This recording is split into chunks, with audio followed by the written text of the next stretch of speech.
This is the Randi Rhodes Show on 960 KNEW and online at 960knew.com.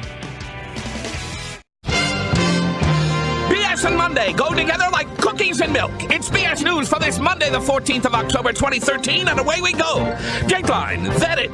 This weekend in Washington, a few hundred people took part in a Tea Party-sponsored Million Veteran March. But then, of course, even fewer would have shown up for anything actually called a 200 people exploiting veterans march. Ted Cruz, who led the government shutdown, was at the march protesting it. You got to give the people like Strom Thurmond, who fought against civil rights, this much credit.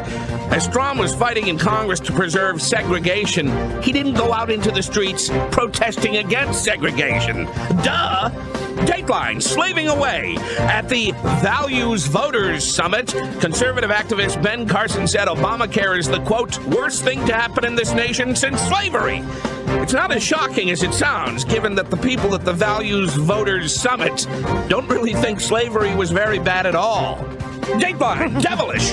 In an interview, Supreme Court Justice Antonin Scalia, him, says he believes that Satan is a real person.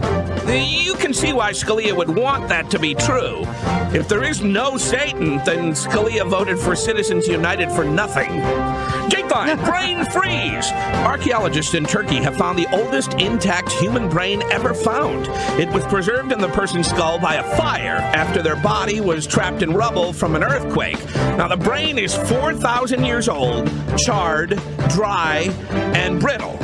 Not surprisingly, it tends to vote Republican. And finally, not so Dumbo. Researchers say that elephants can comprehend basic human hand gestures, which is just another way of saying, newsflash, elephants can understand Italian.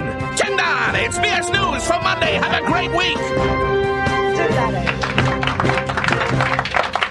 Oh, my God.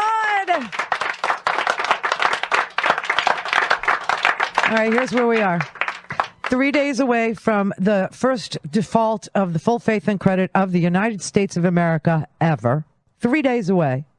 The Senate is scrambling to try and save the day because the House is full of teabaggers, lunatics, lunatic fringy people who think that health care provided to you by private health insurance companies who sell their policies on an exchange, an interstate exchange, is somehow Nazism or slavery or socialist or Marxist, or Maoist, or fascist, or any ist, refuse to do anything to honor the full faith and credit of the United States.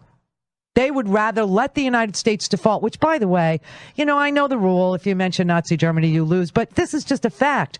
The last major Western government to default on its debts was Nazi Germany in 1933. It was one of the first things that Adolf Hitler did. And subsequently, his actions were worse. But the Nazis rose to power as a result of a political and economic chaotic situation that was resulting because they had war debt from the First World War. This is what we have, war debt from the Bush Wars. And some of the people in Germany, the good Germans, they sent Adolf Hitler to power. They made him chancellor so he could and would default. Now, that's not the only government that's ever defaulted. The French monarchy defaulted twice, in the years leading up to 1789, which was not a good year for the Bourbon dynasty. They thought they were saving money with a default, and they ended up losing their heads.